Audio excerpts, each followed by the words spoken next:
Welcome to Monk's Moon Temple. Settle in. Feel the space you're in. Notice the sounds that come and go, the feeling of your breath, the simple fact of being here.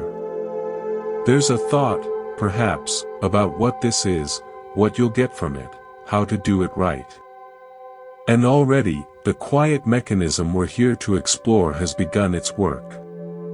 Not with a roar, but with a whisper. The whisper of management. The subtle, background belief that experience must be curated, that life must be guided, that you, some central, permanent you, must be preserved from moment to moment. What if that whisper, which feels so much like being alive, is actually the very thing that muffles the music of life itself? Buddhism doesn't ask you to believe this. It offers a radical experiment in observation. An invitation to see what happens when you stop trying to be the author of your story, and instead, become the open page upon which life writes itself. This journey isn't about finding peace far away. It's about uncovering the war that was never necessary, right here, in the ordinary moments of worry, planning, and hope. Let's begin with a story about my neighbor, Henry. Henry is a man who believes in systems.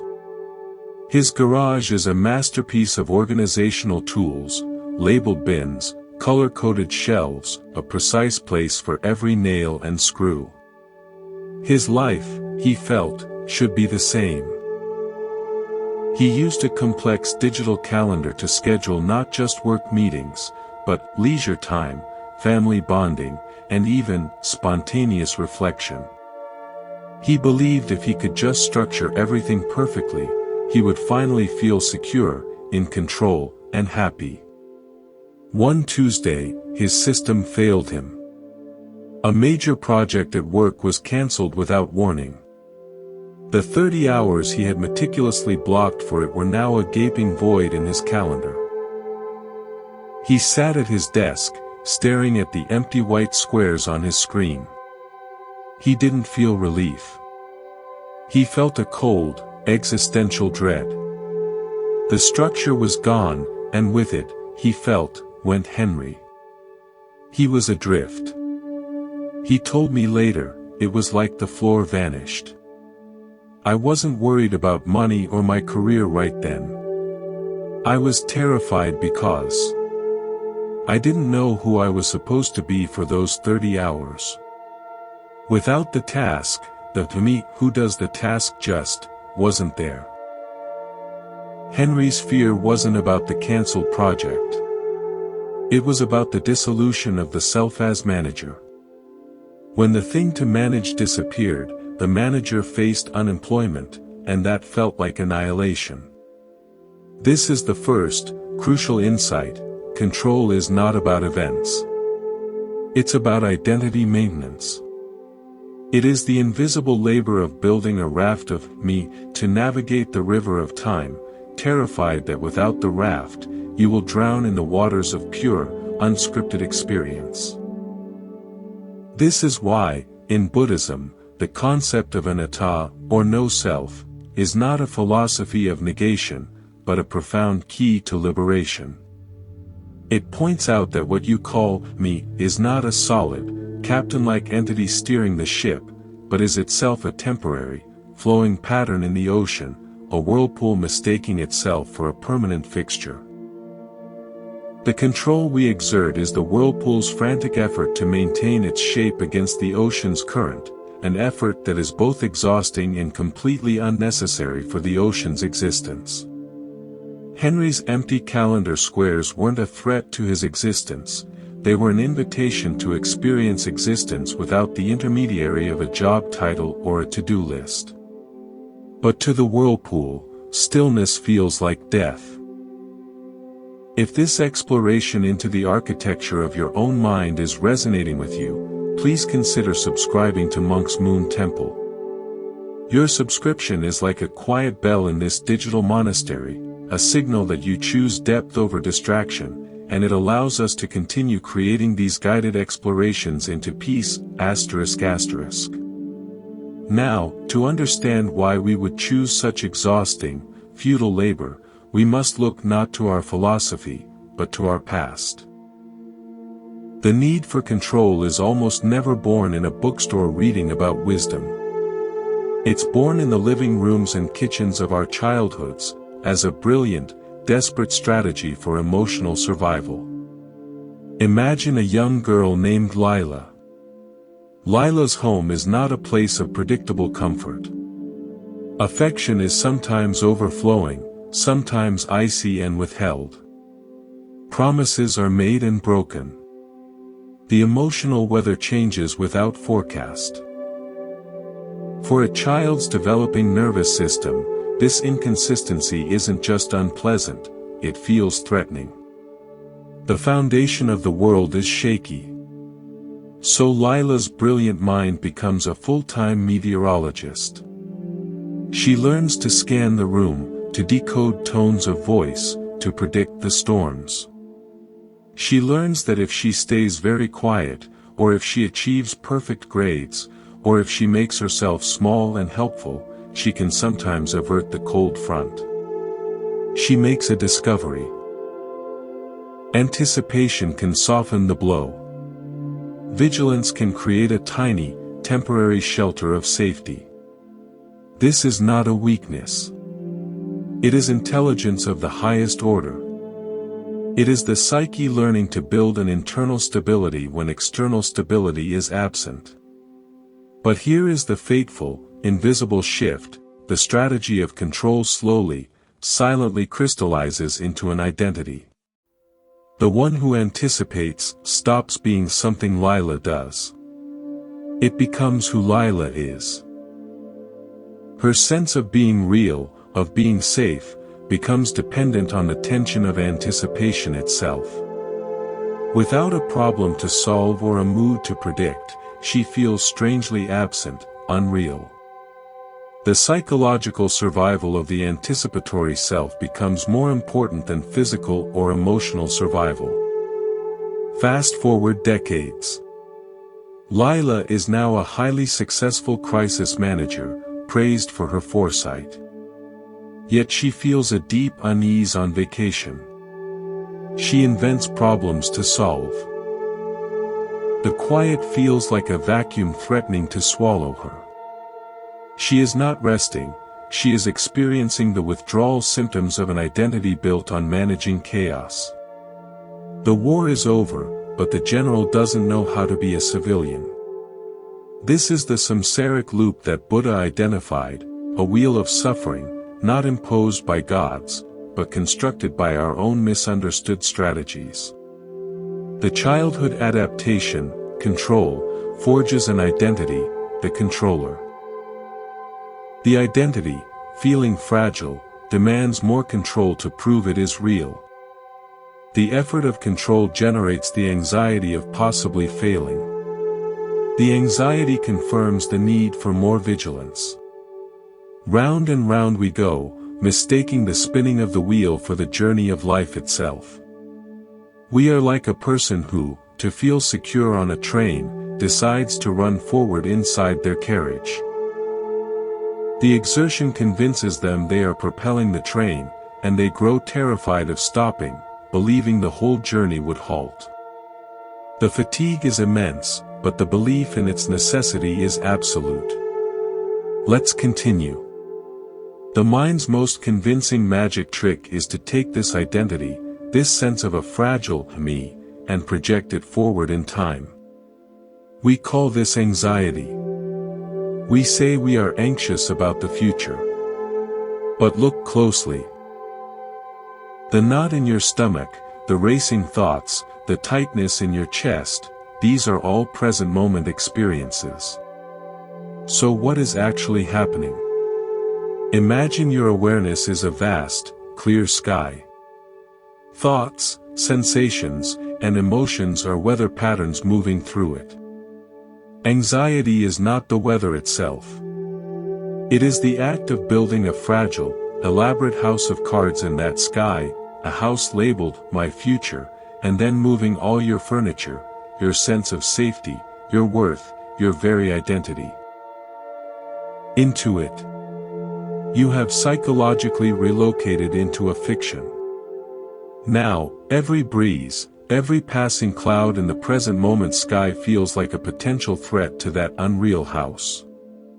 You are no longer living in the solid ground of what is, you are a nervous tenant in a phantom structure made of what if.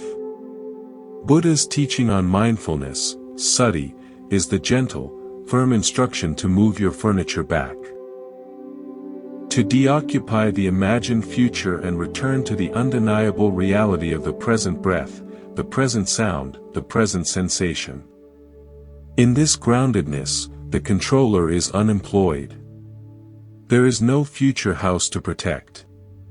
There is only the sky, and the weather passing through it. I witnessed a powerful example of this with a man named Ben, a financial analyst. Ben's entire professional value was his ability to model futures, to run scenarios, predict market shifts, and hedge against risk. His mind was a beautifully tuned instrument for living in tomorrow. It spilled over into his personal life. He would lie awake at night, not just thinking about market fluctuations, but running life models. If my child gets this grade, then they'll get into that college, which will lead to this career, but only if the economy is in this state, which depends on this election. His anxiety was not a symptom, it was his identity in action. The Ben, he knew, was the scenario runner. During a mandatory silent retreat, which he took as a mental performance optimization tactic, the models broke down. In the silence, with no data to input, his internal software had nothing to process.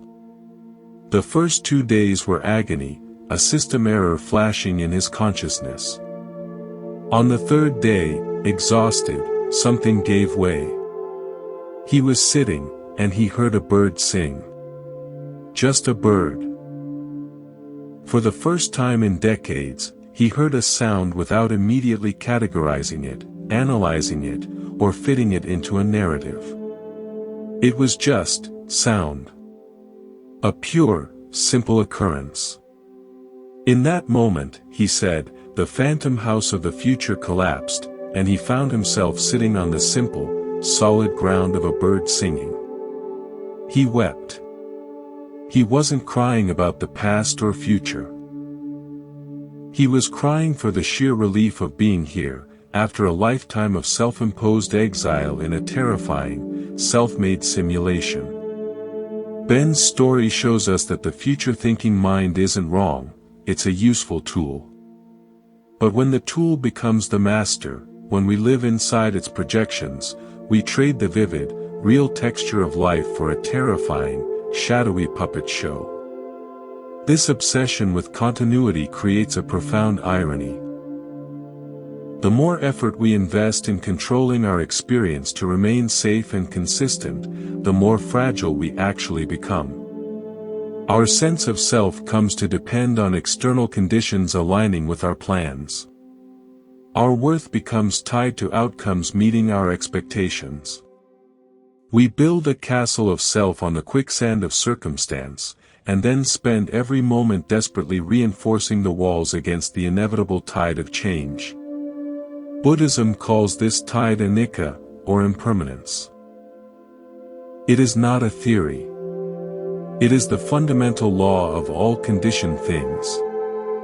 Your body changes. Your thoughts change. Your relationships change. The world changes. Control, in its deepest essence, is a rebellion against this law. It's a silent demand whispered to the universe. Change is allowed, but only in the ways I approve of, at the pace I can handle, and toward ends I deem worthy. This demand creates what we call suffering. As the Buddha taught in his core insight, suffering arises from craving and aversion, from our resistance to life as it flows.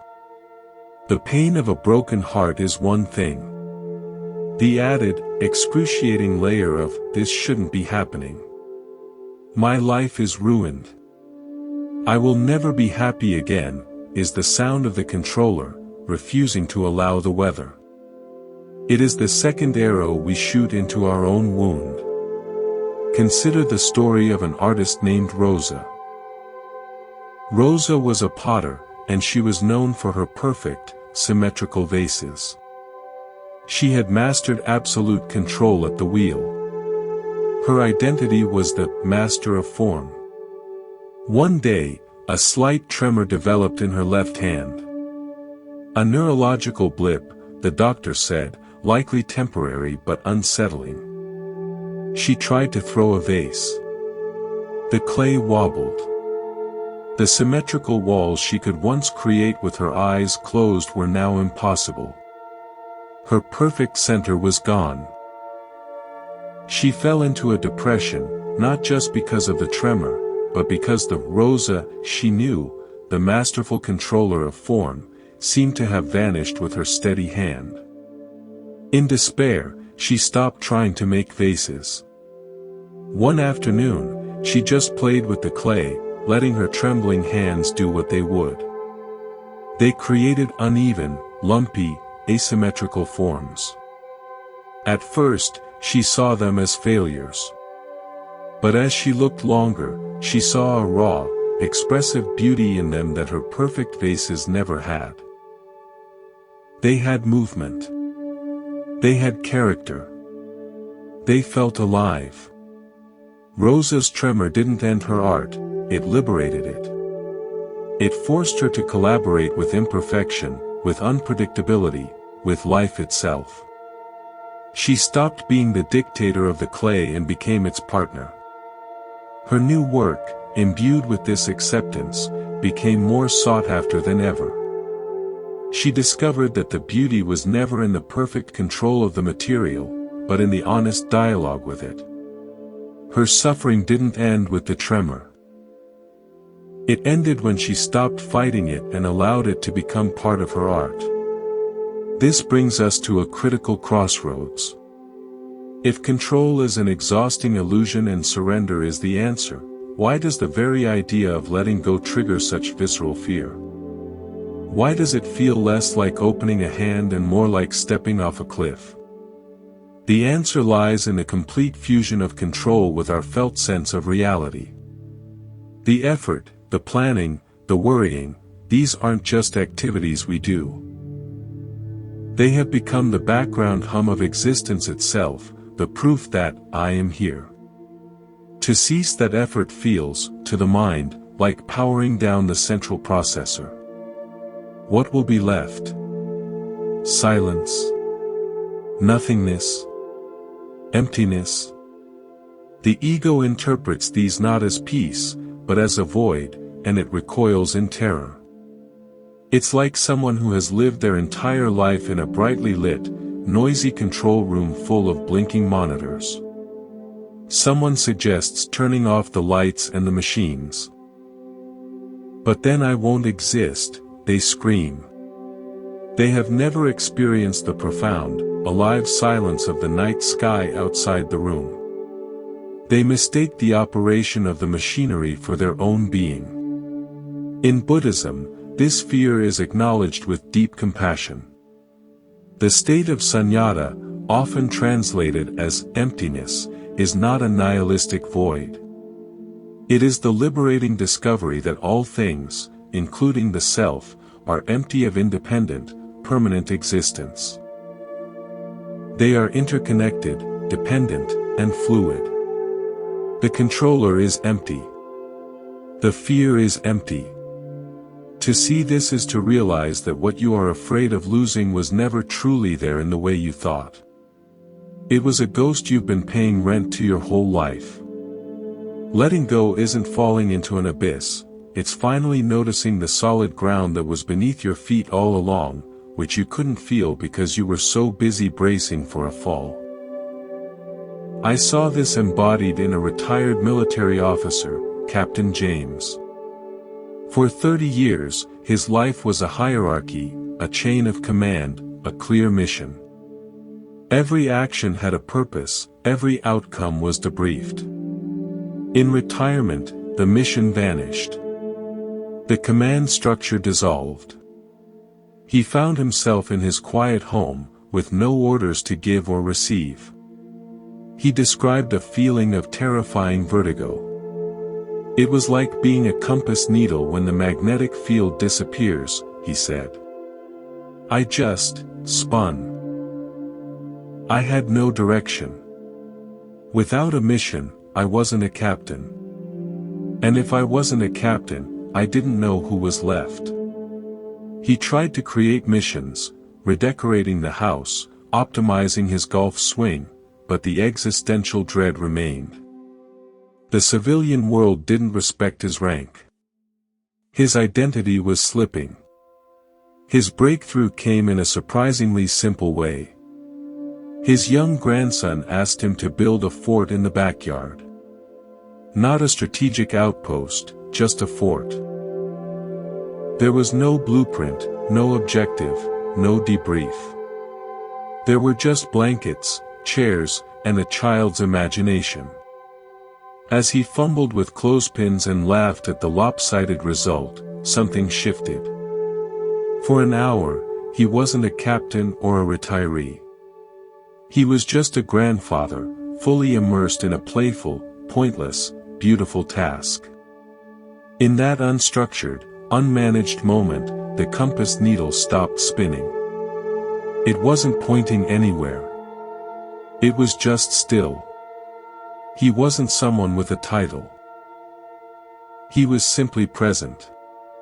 He later told me, I spent my life defending a fortress called me. That afternoon in the blanket fort, I realized the fortress was the prison. The moment I stopped defending it, the war was over, and I was finally free inside its walls. James discovered that his true ground of being wasn't his rank or his mission, it was the capacity for presence itself, which had been there all along, obscured by the noise of command. This fear of emptiness often drives us into subtler, more spiritual forms of control. This is a profound trap on the path. We turn surrender into a goal to achieve. We make mindfulness a technique to master in order to become a better, more peaceful person. We seek enlightenment as a future state the ego will one day attain and own. The seeker is still in the driver's seat, just now following a spiritual GPS. The fundamental, unexamined assumption remains. I am incomplete here, and I must manage my inner experience to arrive at a better there. The Buddha's pointing was to stop the seeking. To see that the peace you are looking for is the very awareness that is doing the looking. It is not an achievement. It is the context in which all achievements and failures come and go. When you try to grasp it as an object, you turn it into another item on the controller's to-do list, ensuring you will never find it. We see this in the story of Maya, a dedicated yoga and meditation practitioner. She attended every workshop, mastered advanced poses, could sit in meditation for hours. She was seeking ultimate freedom. Yet, she was chronically frustrated. If she had a bad meditation session with lots of thoughts, she judged herself harshly. If she couldn't master a new pose, she saw it as a spiritual failing. Her pursuit of peace was filled with quiet warfare against her own experience. One day, her teacher said something simple that broke the spell: you are trying to meditate your way out of being human. The goal is not to have no thoughts.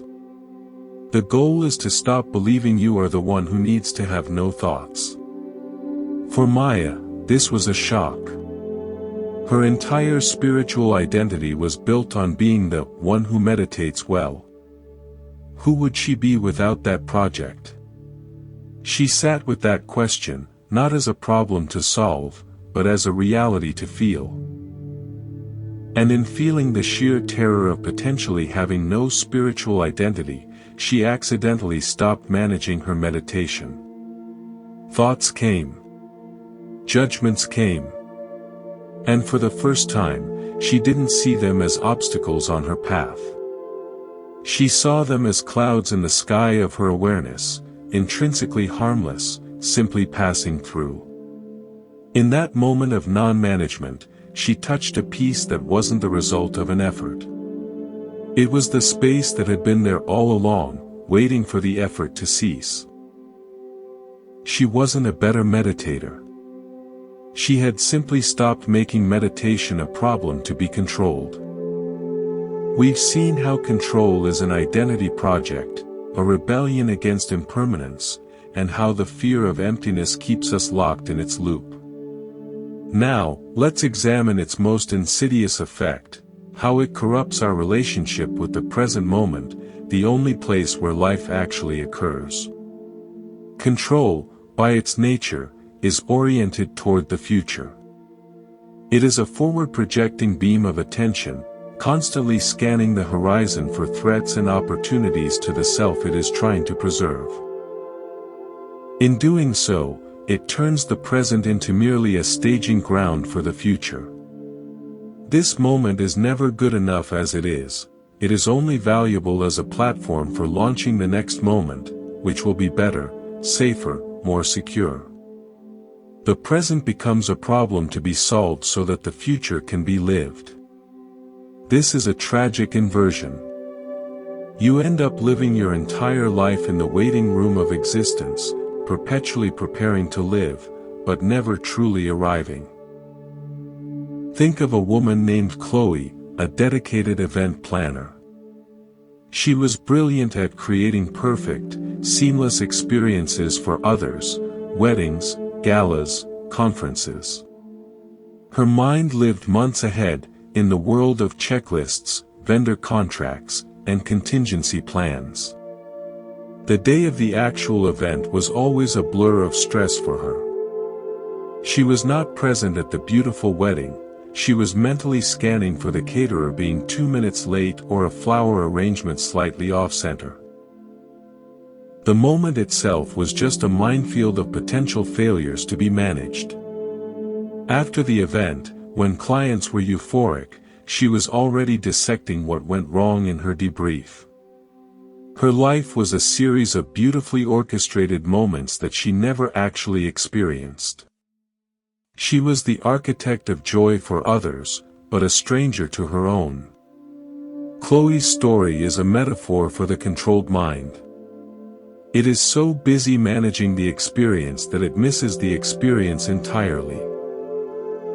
It confuses the map for the territory, the menu for the meal. Buddhism places immense emphasis on the present moment not as a spiritual cliché, but as a radical fact. The past is a memory, a thought occurring now. The future is an anticipation, a thought occurring now. The only reality you ever have contact with is this ever-unfolding now, **** the controller, obsessed with temporal continuity, cannot abide this. It feels like death to it because its entire purpose is to create a bridge from a past me to a future me. To dwell in the timeless now is to see that bridge as the illusion it is. There is no traveler needing to cross. There is only the landscape. When Jesus said, "Consider the lilies of the field," and the Buddha taught mindful awareness of the breath, they were giving the same instruction: step out of the time machine, stop projecting yourself. Come back to the sheer, undeniable isness of what is right before you. In that return, the burdens of past regret and future anxiety fall away because the one who carried them, the time-traveling self, is no longer being generated. This is not passive, it is the most profound form of engagement.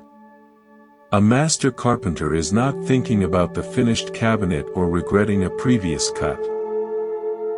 Her attention is fully absorbed in the feel of the wood grain under her plane, the sound of the shaving curling away, the precise angle of her tool. This is flow. This is action without a controller. The action arises from a deep unity with the task itself. There is no separation between the carpenter and the carving. The controller creates separation, presence dissolves it. I learned this from a sushi chef named Kenji. I sat at his bar, watching him work. His movements were fluid, efficient, utterly calm. There was no hurry, no hesitation. He was not preparing fish, he was in a dance with it. I asked him how he remained so focused amidst dinner rush. He said, "When I am making a piece of nigiri, there is no meat making it. There is only the rice, the fish, the knife, and the hand. The thinking mind is quiet. If I start thinking, this is for an important critic, or I must be perfect, my hands tighten. The rice is packed too hard. The slice is awkward. The harmony is broken. My job is not to make perfect sushi. My job is to disappear, and let the sushi make itself through these hands." Kenji was describing the essence of Wu Wei from Taoism, often translated as effortless action, which aligns perfectly with the Buddhist understanding of non-grasping. The control, the kami trying to achieve a result, was the very obstacle to the excellence it sought. Excellence arose naturally when the controller got out of the way and allowed the innate intelligence of the body, the skill, and the materials to coalesce in the present moment. This applies directly to our inner lives. When you feel a surge of anger, the controller's instinct is to either suppress it, "I shouldn't feel this," or to identify with it and justify a rant, "This is who I am." Both are strategies of management. Both create suffering. The alternative is to be like Kenji with his fish. To simply be present with the raw energy of the anger as a sensation in the body, the heat, the tension, without the story of my anger. In that pure awareness, something organic happens. The energy, not resisted nor acted out blindly, is allowed to move and transform. It might dissolve, or it might clarify into a wise, calm communication. The action that follows is clean, precise, and free of the destructive residue of uncontrolled ego. This is how the present moment, when met without management, becomes an alchemical space where suffering is transformed not by force, but by allowance. We arrive now at a profound and often misunderstood pivot, the relationship between the end of control and the beginning of genuine, effective action. The mind fears that without the whip of control, nothing will get done. We'll become passive, lazy, adrift. This fear keeps us clinging to the exhaustion. But this is a confusion of fundamental order. What ends with seeing through control is not action, but a specific kind of action, action burdened by the need for self-preservation. What remains, or rather, what is uncovered, is action that is clean, responsive, and free. It is the difference between a river flowing naturally down a mountainside and a team of engineers using pumps, pipes, and tremendous effort to force water up that same mountain for the purpose of proving the engineers exist. One is the expression of nature's intelligence, the other is an exhausting, ultimately futile performance. Buddhist teachings on karma are often misconstrued as a cosmic scorecard of good and bad deeds. At its core, it is a much simpler, more immediate law of cause and effect. Action springs from intention. The controller's intention is always, at some level, to protect or enhance the separate self.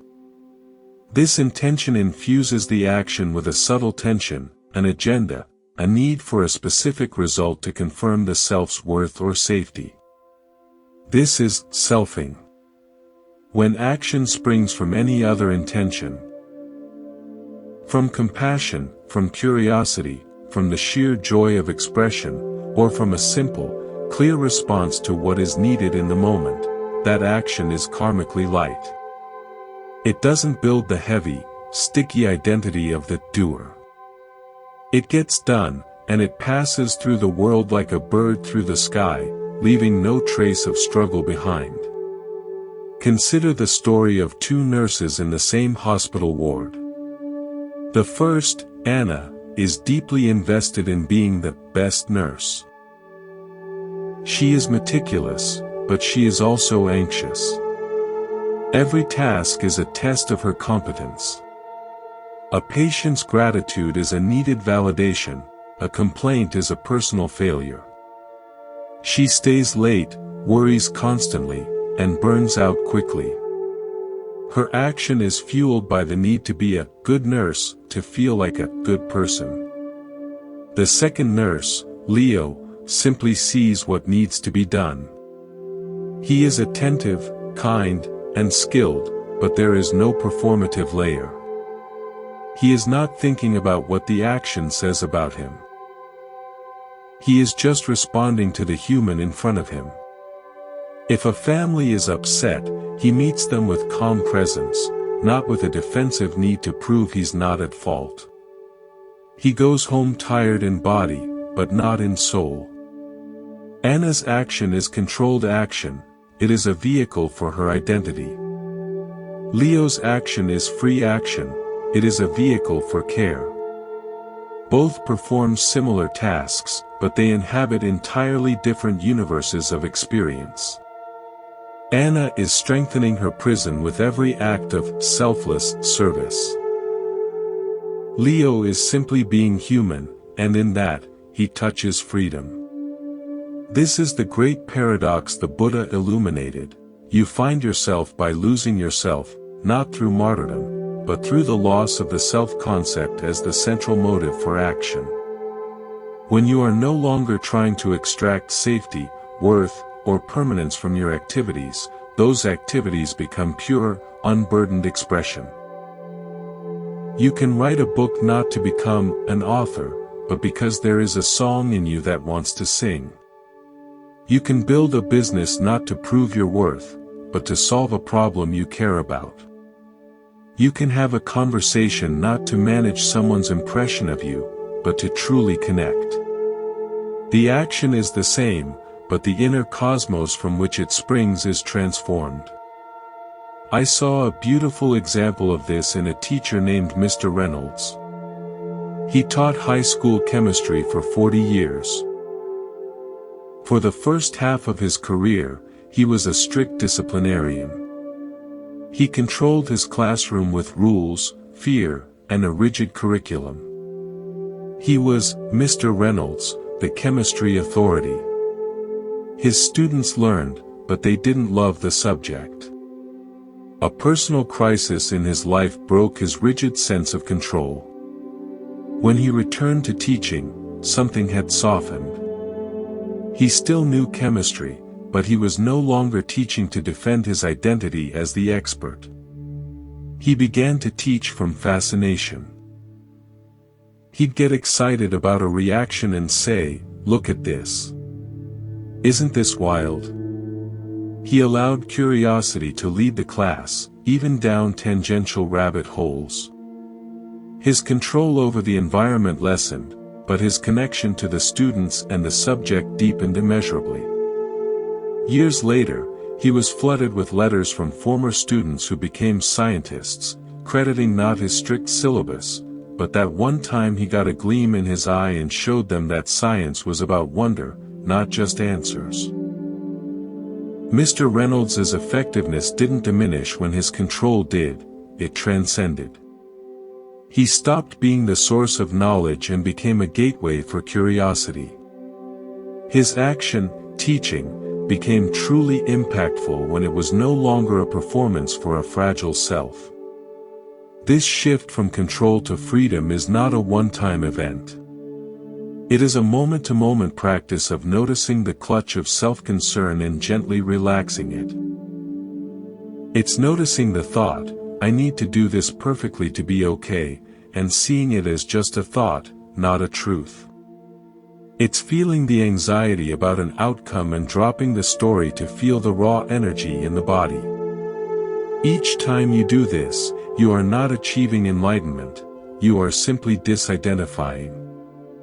You are withdrawing the fuel of belief from the controller's engine. And slowly, the engine sputters and stalls. What is left is not a void, but the natural, intelligent, responsive being that you always were, before you learned you had to manage yourself into existence. We've explored the architecture of control, its roots in childhood, its projection into the future, and the possibility of free action. Now we must address the heart of the matter, pain. This is where the controller's entire philosophy faces its ultimate, unwinnable test. The unspoken, sacred contract of the controlling mind with the universe is this: if I am good enough, careful enough, vigilant enough, I can earn an exemption from pain. I can manage my way out of suffering. This is the deepest superstition of the ego. So when pain arrives, and it always does, in the form of loss, illness, rejection, failure, the controller does not see it as part of the natural, fragile fabric of a human life. It sees it as catastrophic evidence of its own failure. The internal monologue is merciless: the pain is here. Therefore, I did not plan well enough. I did not worry enough. I did not control enough. I must redouble my efforts. This creates the second layer of suffering, the one the Buddha called the second arrow. The first arrow is the actual event, the diagnosis, the breakup letter, the financial loss. It is sharp, it is real, it hits its mark. The second arrow is everything we add on top: this shouldn't be happening. This is unbearable. My life is over. What did I do to deserve this? I must make it stop. This second arrow is the controller, firing backward at your own heart. The first arrow brings pain, the second arrow manufactures a world of suffering, a story of victimhood, failure, and permanent ruin. The tragedy is that we become so focused on the self-constructed story of the second arrow that we often miss the actual, workable reality of the first. We are in a battle with a phantom, while the real wound goes unattended. Buddhism does not offer a way to avoid the first arrow. That would be a denial of life. Instead, it offers a way to stop shooting the second arrow. It is the practice of meeting pain with bare attention. This is not stoicism, not gritting your teeth. It is a radical, soft allowing. It is turning toward the raw sensation of grief in the chest, the tremble of fear in the hands, the hollow ache of loss in the gut, and simply being with it. Not as my pain, but as pain. A phenomenon occurring in the field of awareness. When you do this, something alchemical occurs. The story dissolves. The me that is being victimized by the pain recedes. What remains is pure sensation, and pure awareness holding it. In that space, pain often changes. It may not vanish, but it moves. It flows. It ceases to be a solid, defining prison and becomes a weather system passing through the vast sky of your being. This is where true healing begins, not from the outside in, but from the ground of awareness upward. I saw this embodied in a woman named Eleanor. She had built a perfect, controlled life, a beautiful home, a successful small business, a curated social circle.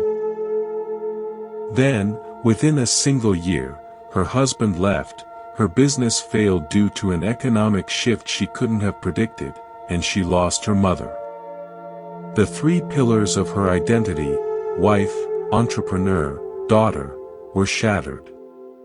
Her first response was a torrent of second arrows: I'm a failure. I'm unlovable. I didn't try hard enough. My life is meaningless. She was drowning in the story. At the urging of a friend, she attended a grief group, not to fix herself, but just to sit with others in pain. There, she heard no platitudes. She just witnessed people allowing their tears, their silence, their rage.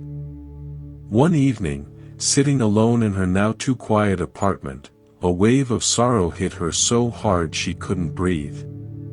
Instead of reaching for her phone to numb it or spiraling into the familiar story, she did something simple. She slid to the floor, put her hand on her heart, and just said, "This is what sorrow feels like."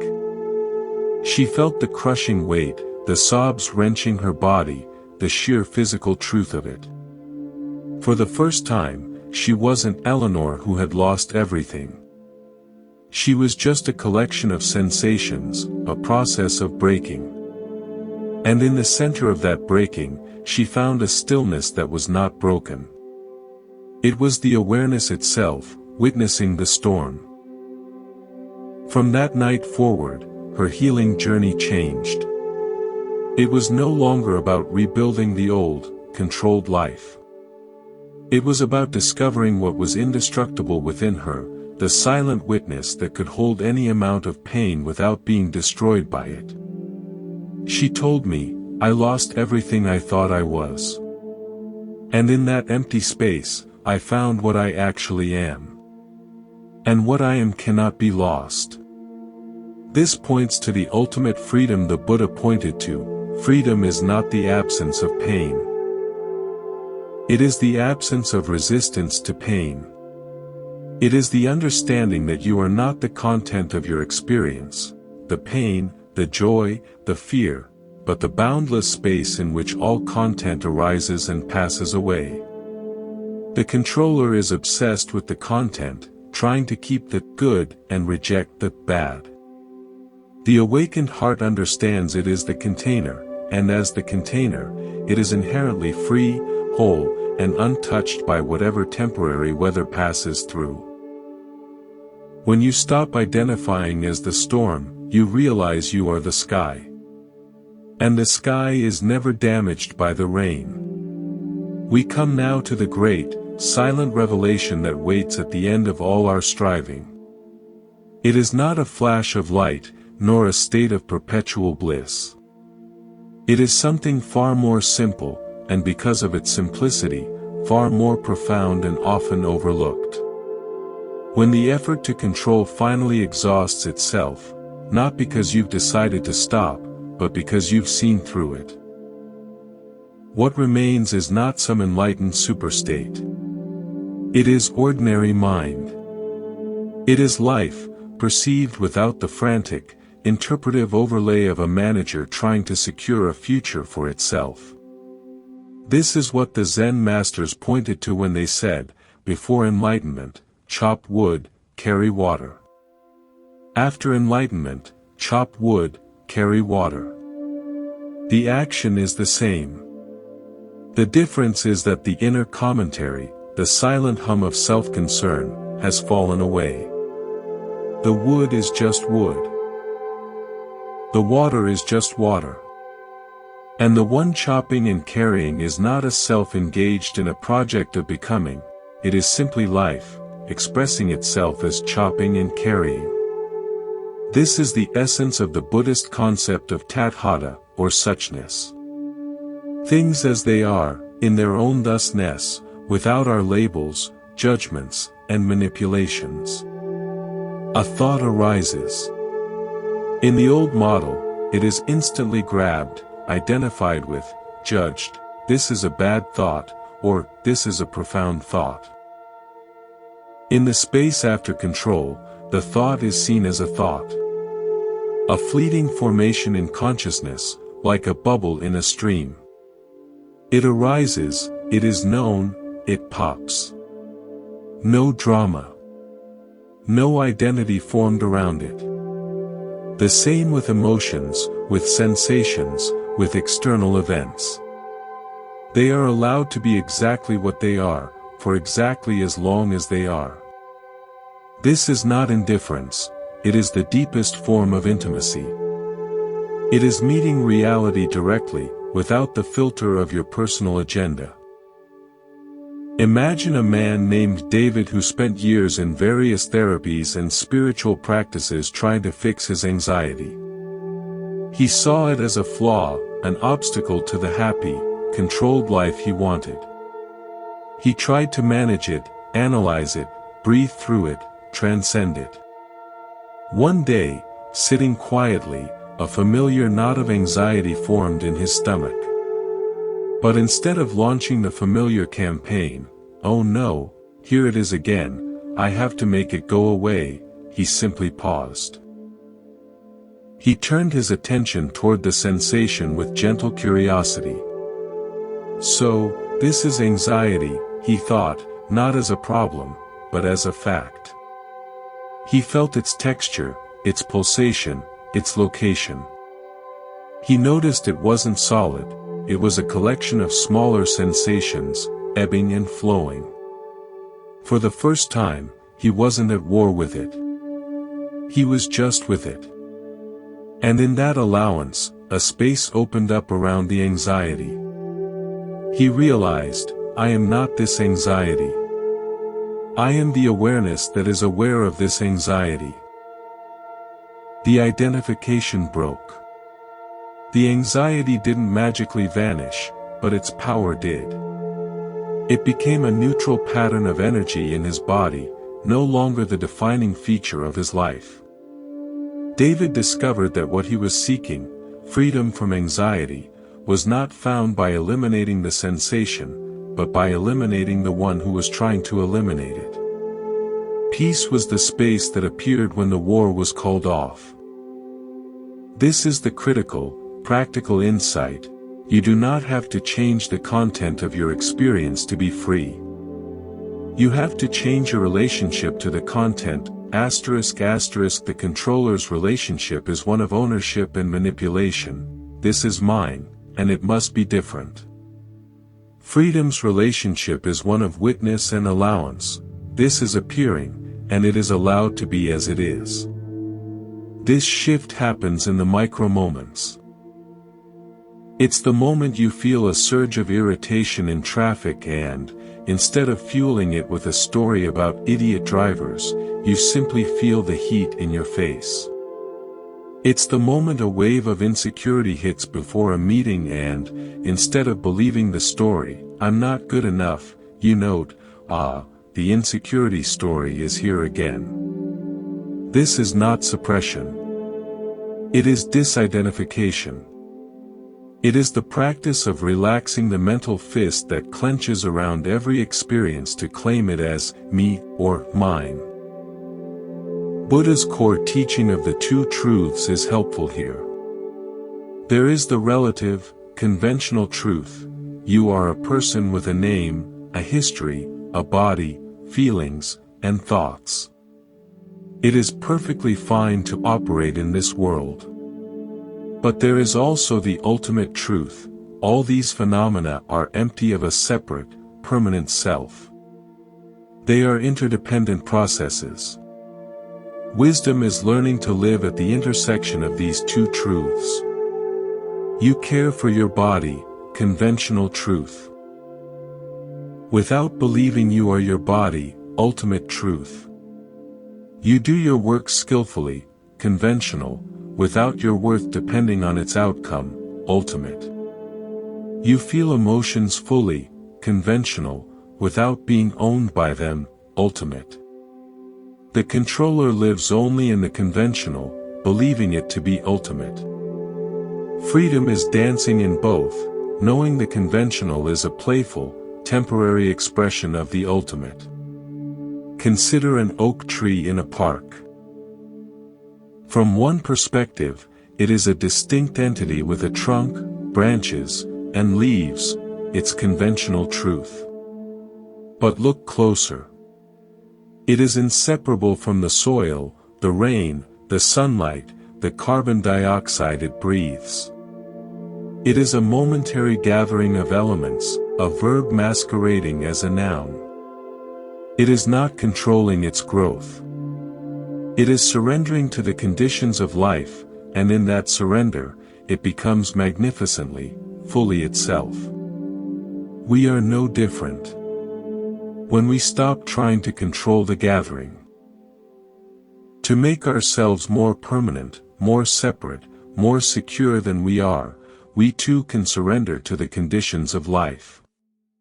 And in that surrender, we become magnificently, fully what we already are, a brief, beautiful, conscious flowering of the universe itself. Let's conclude. So where does this leave us? In a quiet room, perhaps. The explanations have been offered, the stories told, the concepts laid bare. But all of that is just pointing. The real transformation was never in the words. It is in the silent spaces they create in your own awareness. The realization that control is an illusion is not an idea to agree with. It is a lived truth to be stumbled into, again and again, in the moments when life gently, or not so gently, pries your fingers open. It happens when the plan fails, when the emotion surges unbidden, when the expected praise doesn't come, when the silence feels too vast. In those gaps, for a heartbeat, the manager is absent. And what is revealed is not chaos, but a profound, intelligent order that was operating all along, beneath your anxious supervision. This is the heart of the Buddha's awakening. He didn't discover a new thing, he stopped overlooking the obvious. He saw that the struggle to be a permanent, separate self was the root of suffering, and that this self was, upon investigation, unfindable. What remained was the suchness of life, radiant and complete. Your path is no different.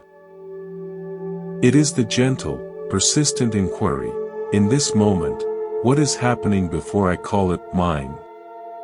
Before you claim the tension as your stress, the joy as your success, the thought as your idea, what is it, just as itself? This inquiry is the knife that cuts the bindings. It doesn't happen in the future. It happens now, as you listen. Therefore, this is not an ending, but an invitation to begin where you are. You don't need to retreat to a cave. Your life, exactly as it is. With its emails and its heartaches, its laundry and its loves, is the perfect monastery. Every moment is an opportunity to practice disidentification. To see the controller as it activates and, with kindness, to choose not to hire it for the job. The fear will arise. The old habit of managing will feel necessary. But now you have a secret, you know it's a ghost. And you can acknowledge the ghost, thank it for its tireless, misguided service, and turn your attention back to the living reality of the breath, the sound, the sensation. Welcome to the practice of no practice. The practice of letting life live you.